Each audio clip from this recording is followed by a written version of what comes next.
Vamos a Êxodo capítulo 24. O contexto é Moisés, no pé do Monte Sinai, celebrou a aliança de Deus com o povo. Já explicamos isso. Depois subiu ao monte por ordem de Deus, devidamente acompanhado por Arão, os filhos de Arão e 70 anciãos de Israel, sempre cumprindo a orientação expressa de Deus. Então estamos nesse ponto em que Moisés sobe ao monte com esses líderes de Israel, ou do povo. E subiram Moisés e Arão e Nadab e Abiú e 70 dos anciãos de Israel, e viram o Deus de Israel, sob cujos pés havia como pavimentação de pedra de safira, que se parecia com o céu na sua claridade. Ele não estendeu a mão sobre os escolhidos dos filhos de Israel. Porém, eles viram a Deus e comeram e beberam. Vamos orar. Santo Deus, nosso bom Pai, pedimos orientação do Teu Santo Espírito para entender esse texto, que possamos, depois de aprender, aplicar para os dias de hoje, tão diferentes da época e ao mesmo tempo tão iguais. Que o Teu Santo Espírito nos oriente a fazer a Tua vontade dentro dos padrões estabelecidos aqui e nas lições aqui contidas. Em nome do Senhor Jesus Cristo. Amém. É interessante, primeiro, a visão belíssima que eles tiveram de Deus. Ficam discutindo até exatamente o significado desta palavra aqui, uma pavimentação como pedra de safira. Que pedra era essa? E tem quem gosta de detalhar aí mais fundo. É muito interessante a discussão, qual era a cor, dourada, era azul, e não é fácil se estabelecer detalhes, mas é evidente a beleza da visão que eles tiveram, se era dourado, se era azul como o céu, porque ele compara com o céu, apesar de que fala na claridade do céu, e talvez o brilho. É como eu estou dizendo, não há dúvida de que foi algo muitíssimo bonito, belo de se ver. Deus se deixando perceber ou ver daquela forma. Curioso é que, antes de dizer o que eles fizeram, que foi comer e beber, diz o que não aconteceu. O que não aconteceu, Deus não estendeu a mão. Talvez alguém possa dizer, óbvio, Deus está ali, se revelando ao povo dele. Deu a lei, acabou de dar a lei para Moisés transmitir ao povo, celebraram uma aliança, Deus mandou subir, venha Moisés e Arão, os filhos de Arão e 70 líderes, venham para cá. Aí vão, tem uma belíssima visão de Deus, coisa linda. Aí Deus vai estender a mão, vai matá-los? Parece deslocado isso aqui, mas não tem nada de deslocado. É porque a Bíblia diz que qualquer pessoa que nesse corpo mortal que nós temos hoje, que vê Deus na plenitude da sua glória, qualquer pessoa assim morre. O próprio Êxodo, capítulo 33, versículo 20.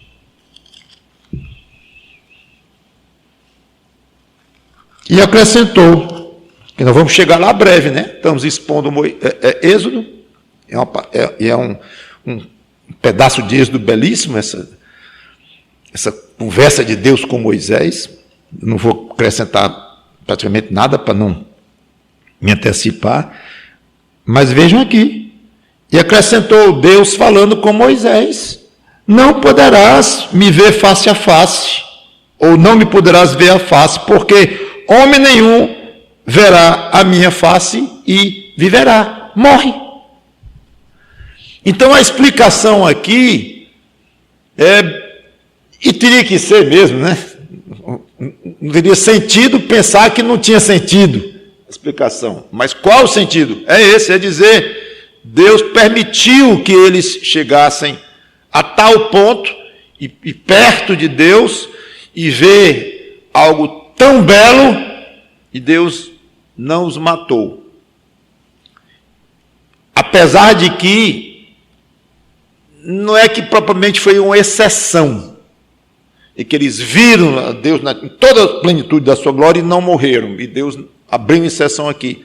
Não, a explicação cabe, apesar do fato de que não foi exatamente o que aconteceu. Eles viram uma manifestação de Deus, talvez é o que nós conhecemos como teofania, uma forma de Deus se apresentar lá, não a própria glória de Deus em si, em toda a plenitude, como ele se referiu lá a Moisés, no versículo que eu acabei de ler.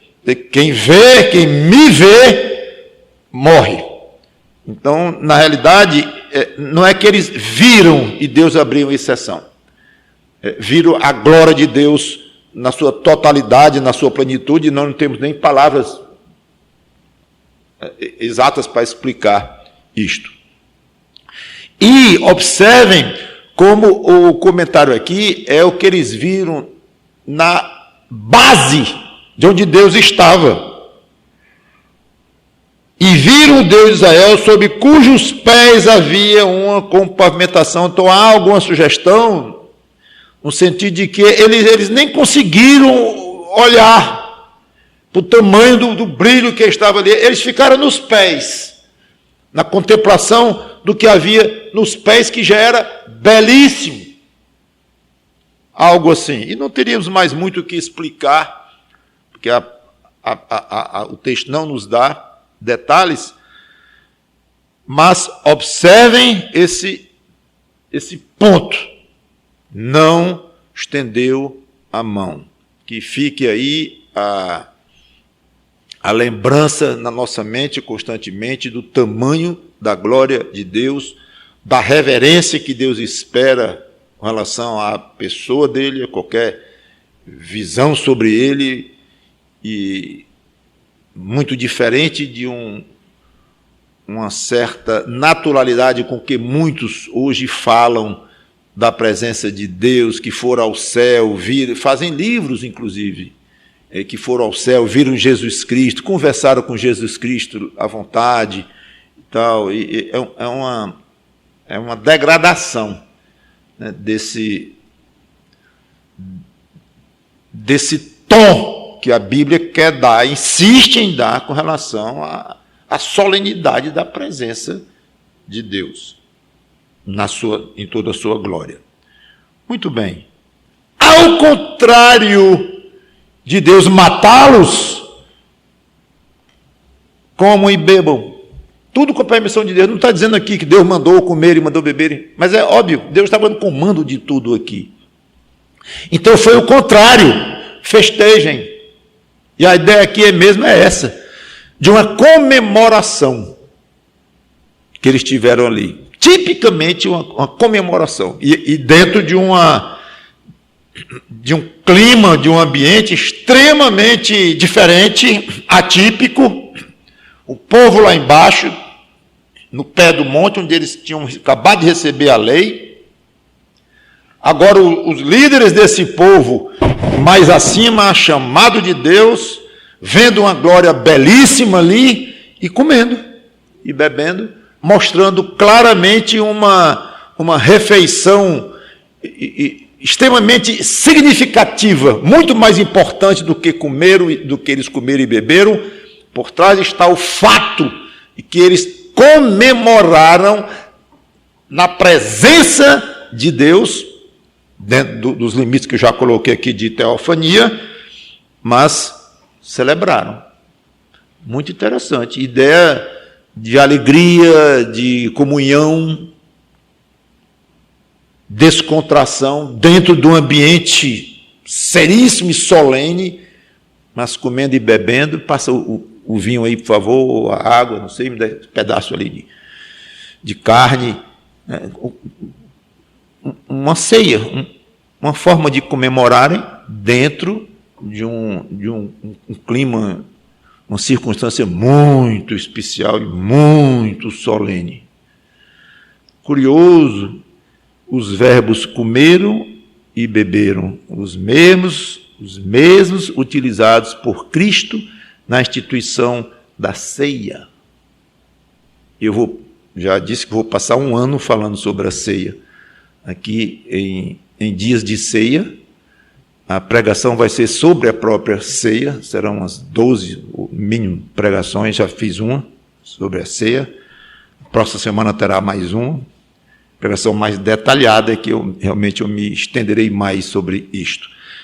Mas, em 1 Coríntios 10, por exemplo, não precisa ler, mas lá fala que é a velha, que é a nova aliança, fala de comunhão no corpo de Cristo, comunhão no sangue de Cristo, mesma ideia, comer, beber, comer do pão, beber do vinho, beber do cálice, e instituído numa refeição com o Senhor Jesus Cristo. O paralelo é fantástico, comemorando em cima do monte, na presença de Deus, a ceia, a instituição de uma aliança que Deus fez com o povo, ceando. E agora, naquele quarto, naquele ambiente que Cristo reservou, comemorar a última Páscoa, e comemoram, ele institui a nova aliança no sangue dele, não mais com base no sangue de bodes, touros e ovelhas, mas agora no sangue dele, mas também a ideia de comer e beber, de ter tranquilidade, de estar uns com os outros ali, de comunhão. Fantástico isso. E a ideia de comunhão entre gente, pessoas escolhidas por Deus. Por isso é que a ceia não tem muito sentido ser feita de uma maneira isolada. Faz parte dela a comunhão. Embora não queira falar de ceia aqui, que não vou falar muito dela. Mas, versículos 12 a 15, voltando ao nosso Êxodo 24. Então disse o Senhor a Moisés: sobe a mim ao monte e fica lá. Dar-te-ei tábuas de pedras e a lei e os mandamentos que escrevi para os ensinares. Levantou-se Moisés com Josué, seu servidor, e subindo Moisés ao monte de Deus. Mas ele não estava no monte? Claro que nesse ponto já deveria ter descido. Disse aos anciãos: esperai-nos aqui até que voltemos a vós outros. Aqui, lá embaixo, já tinham descido. Não é que eles ficaram lá no monte esperando Moisés, que chegou mais perto ainda de Deus. Alguns podem até achar isso e acham, mas é muito provável que não, até pela explicação que deu aqui. Eis que Arão e Hur ficam convosco. Quem tiver alguma questão, se chegará a eles. Então, está falando aqui agora, deixou o povo nas mãos de Arão e Hur. E nós sabemos muito bem o que aconteceu nessa liderança de Arão e Hur. Hur desapareceu, inclusive da história triste, que nós vamos ver depois. Então, Moisés parece, inclusive, que sabia que ia demorar, porque disse: vocês ficam encarregados aqui, e qualquer coisa, qualquer problema é com eles, é com Arão e Hur. Eu vou me ausentar de novo. Tudo indica que este é o resumo do que Moisés queria dizer. Quem tiver alguma questão, se chegará a eles, resolvam com eles. Tendo Moisés subido, uma nuvem cobriu o monte. Agora eu falo nessa nuvem.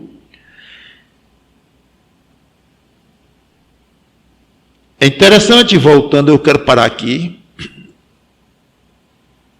quando Deus diz lá no versículo 12, passa quase desapercebido. Então disse o Senhor a Moisés: sobe a mim ao monte e fica lá, dar-te-ei tábuas de pedra, e a lei, e os mandamentos que escrevi. Para quê, Moisés? O que você tem a ver com isto? O que Deus está querendo ao lhe chamar mais uma vez para cima do monte, para que você receba as tábuas da lei gravadas em pedra e os mandamentos que escreveu? Para que, Moisés? Para os ensinares. O homem natural, pecador, já nasce separado de Deus. E só pode se relacionar corretamente com Deus se for devidamente ensinado por Deus. Não tem jeito. Mesmo que esse ensino se revele de uma maneira limitada pela natureza, pela criação, que dá a entender que há um Deus poderoso por trás, como Paulo fala em Romanos, mesmo assim é uma revelação importantíssima, mas incompleta, que não chega ao ponto de falar dos bastidores dos projetos de Deus para a humanidade, para a criação que ele fez, para ele próprio com relação a essa humanidade que ele criou. Isso não é revelado pela criação. Tem que ser uma revelação direta de Deus, autorizada por Deus. Tem que haver ensino. Moisés, sobe para cá. Tudo bem, você vai, além da comunhão comigo, além da oração que você vai ter lá comigo, e além do ganho espiritual seu pessoal, da comunhão que você vai ter comigo, tudo isso aí, você tem uma missão para subir e receber estas tábuas da lei. Uma missão, ensinar. Impressionante isto. E aqui Moisés era tipo de Cristo, claramente. Agora vocês vão comigo até João capítulo 7, versículo 16. O que é tipo? É uma expressão até da teologia mesmo, que mostra que alguém ou alguma coisa aponta para uma realidade maior. Então, quando diz que Moisés é tipo de Cristo, é que podemos ver em Moisés características da pessoa e ministério de Cristo. Então, João capítulo 7, versículo 16.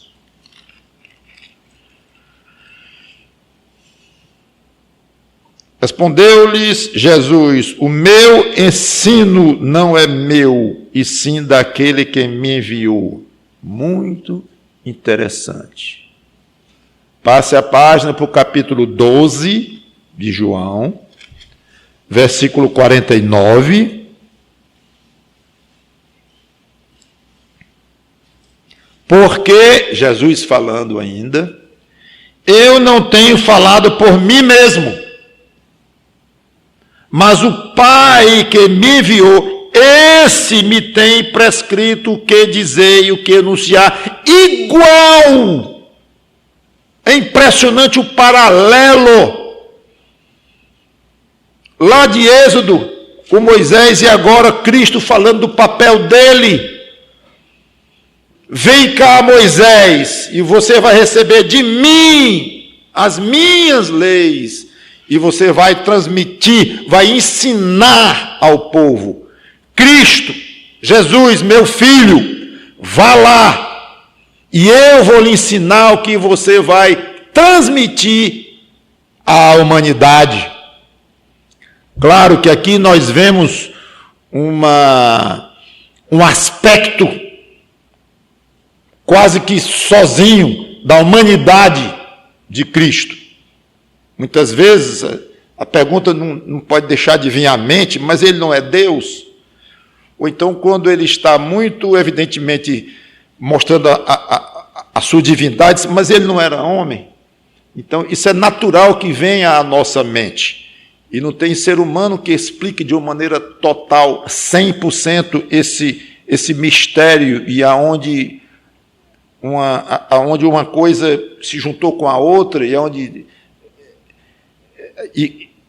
a mecânica perfeita, e é porque mecânica é uma palavra muito pobre para descrever o funcionamento perfeito disto, mas dentro da nossa limitação nós temos que explicar, temos que aprender e tentar entender o máximo. Então, até onde nós podemos chegar, nós, homens, seres humanos, dizer, aqui fica evidenciado muito mais a humanidade de Jesus Cristo. Isso aqui eu não sei, só o Pai sabe. Ele disse uma vez. Não sei. Deus, segunda pessoa da Trindade, não sei. Senhor, como é que pode? Tu não és Deus, não. Ele joga tanta ênfase na humanidade dele lá e se expressa como homem de uma maneira tão forte que é como se a natureza divina não estivesse interferindo ali. E parece que assim ocorreu. De uma certa forma, como eu repito, nós não vamos conseguir explicar totalmente nem os meandros disto, mas dá para aceitar na nossa finitude, na nossa pequenina mente, algo assim. Como ele tinha as duas naturezas, então a gente vê funcionando mais essa aqui, mais a outra lá, as duas juntas, é isso. Então aqui é um caso típico. Então Jesus está recebendo do Pai o que ensinar, então ele não fala por ele próprio, mas ele não é antes, ele não existia antes, ele não é eterno antes de haver mundo, ele não já existia, ele não é onisciente como Deus, como é que ele não sabia o que dizer? O Pai tinha que dizer para ele, natureza humana dependente de Deus, limitada, como natureza humana, especificamente, mas não dá para separar com o fato de que ele tinha natureza divina também. Se separar demais da heresia, que é exatamente onde nasceram as heresias, foi daí. Quando o teólogo, o gêniozal, que se acha um gênio, quer estudar teologia e quer ensinar, não se conforma com as limitações que a Bíblia nos impõe, aí começa a criar coisa, dizer, não, isso aqui é assim, aí começa a querer explicar demais, pá, heresia. É exatamente isso aí que deu muito trabalho, até crentes, muitos inclusive entendemos que salvos, até de boa vontade, ou sem ver direito, outros não salvos, aí Deus é que vai diferenciar isso, mas heresias entraram desta forma a querer explicar demais, mais do que a Bíblia explica. Então chega um ponto que diz, falaram muito de Calvino hoje aqui, Calvino me marca muito, quando eu o leio, quando complica as coisas, e ele diz assim, eu não sei, daqui para frente eu não vou mais. Aliás, tem alguns, eu tenho dito isso algumas vezes aqui no púlpito, inclusive, alguns, aí a linguagem na época era pesada, né? Aí ele desmonta, é uma crítica severa, que ele baixa mesmo o chicote, em cima de professores da época, teólogos e coisas assim, que começavam a querer falar demais para explicar, e nenhum deles era mais inteligente do que Calvino, obviamente, e Calvino sabia dizer, até aqui eu não passo, até aqui eu vou, daqui eu não passo mais. Pronto. Então, Jesus Cristo, homem, recebeu essa missão de passar os ensinos mais profundos de Deus. Muito bem. Moisés sobe só, levando apenas o Josué, humilde Josué, que seria o grande Josué, líder do povo na entrada da terra prometida. E aqui vemos Josué começando a colar em Moisés para aprender uma lição belíssima para os jovens. Colhem nos líderes, observem, aprendam deles. Por incrível que possa parecer aos olhos de vocês, eles têm muito para ensinar.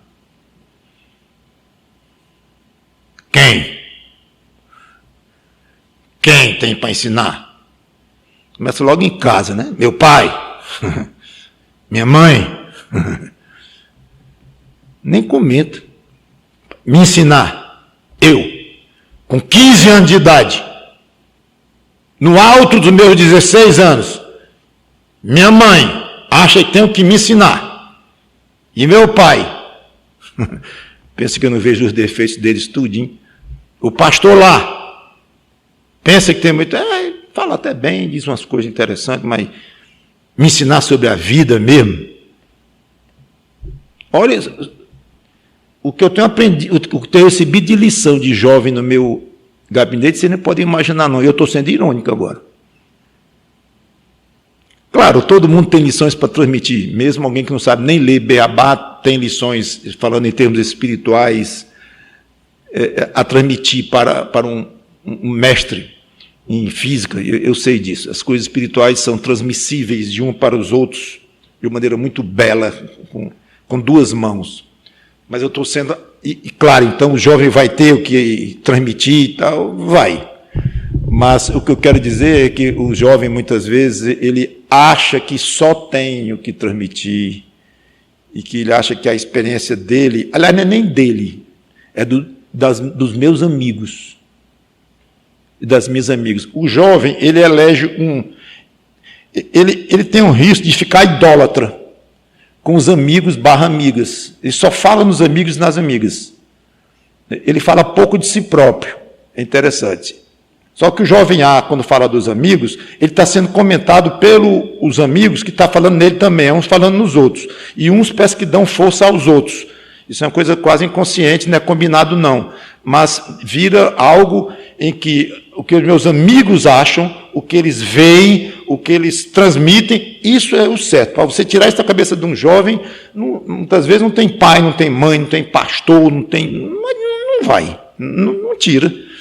E seria bom que tirasse, porque não é saudável esse grau de comprometimento, de dependência com os amigos. É muito bom ter amigos, é saudável ter amigos, é gostoso ter amigos, escolhendo com cuidado os amigos, graças a Deus pelos amigos que eu tive na minha adolescência, por alguns, né? Por outros nem tanto, saber diferenciar e tal, mas o jovem que entende, dizer, eu tenho que aprender o que aprender da minha mãe? Pode não ser tudo, mas eu tenho um bocado para aprender do meu pai, meus avós, dos meus professores na igreja, dos pastores, obviamente, dos crentes mais antigos do que eu, mesmo de outras igrejas, eu tenho o que aprender. E falando em termos de igreja local mesmo, seria muito bom se a cabeça de um jovem conseguisse entender um pouco, assim, eu vou colar mais de perto no fulano. Eu estou observado que ele é um homem sério e pode ser de 70 anos, pode ser de 30, pode ser de 50, não importa. O jovenzinho lá de 15, 16, 17, ele é bem mais novo do que o de 25, mas está valendo o de 25, olhar e dizer, ele já estudou um bocado, já até se formou e acabou de casar, tem mais pensa do que eu vou colar nele. Ele está dando umas aulas na igreja, boas, eu vou colar nele. E tem passado umas dificuldades grandes, foi desempregado, está desempregado, não sei quantos meses, mas parece que é tão sereno. Um jovem que tem cabeça para observar esse tipo de coisa, esse jovem é privilegiado. E agradeça a Deus por isso. E claro que os líderes devem ter a visão para tentar transmitir as coisas para o jovem, e tanto que nós temos departamento de mocidade e pregações para eles e tudo, e pregações no púlpito para eles e aulas e tudo mais. Claro, devemos considerar a dificuldade deles com essa idolatria natural que vai tender a tomar conta do coração deles, e temos que dar esses descontos e maneiras de proceder e tal, eu sei disso. Mas a gente não vai incutir dentro do coração dele mesmo esse tipo de sabedoria, só Deus. esse tipo de atitude. O pai pode morrer de falar, a mãe pode dar castigo, pode proibir isso, proibir aquilo, pode ser mais liberal, seja como for. Tem maneiras corretas de agir, maneiras erradas de agir, claro, mas pode fazer o que quiser. Mas se não vier do Espírito Santo lá no coração do jovem, dá ao jovem essa sabedoria, eu vou encostar ali, eu vou prestar mais atenção, eu vou aprender disso. E passei bem mais tempo falando do jovem do que eu tinha pensado, e eu quero ficar com o meu tempo combinado comigo próprio. Então eu vou encerrar aqui, mas fica então essa lembrança última aqui nessa curta pregação, dos jovens olharem para os seus líderes, começando em casa, líderes que estejam afinados com Deus. Eu sei que quando fala em casa, pode ter um pai, uma mãe, ou pai e mãe que não sejam crentes, e tudo, mesmo assim a Bíblia manda respeitar, honrar. Tem muito o que aprender mesmo de um pai que não seja crente, de uma mãe que não seja crente, vai ter muito o que aprender. E quando os dois são crentes, aí que tem mesmo o que aprender. E quanto aos líderes da sua igreja, claro, espera-se que sejam convertidos, que sejam fiéis e que sejam responsáveis o suficiente, respeitáveis para o jovem querer aprender deles. E essa ideia de comunhão com Deus, na presença de Deus, mas ao mesmo tempo comemorando entre nós o fato de sermos escolhidos de Deus, o fato de sermos filhos de Deus e nos alegrarmos com isso, que é o caso de Moisés com os líderes lá e a ceia do Senhor Jesus Cristo, que é muito maior do que o que aconteceu lá no monte. Aquilo tudo apontava para Cristo. Então nós podemos todo mês realizar a ceia do Senhor em harmonia, em gratidão a Deus e viver no dia a dia, como que constantemente nessa comunhão alegre e gostosa, tendo como base uma aliança feita com Deus. Uma aliança que podemos chamar de antiga aliança lá com Moisés e uma nova aliança no sangue de Cristo. Alegria pura, comunhão uns com os outros e tudo sob a aprovação e o agrado de Deus. Vamos orar. Obrigado, Senhor Deus, pela Tua palavra, que o Teu Espírito Santo nos ajude a levar em frente, a viver estas verdades. Em nome do Senhor Jesus Cristo. Amém.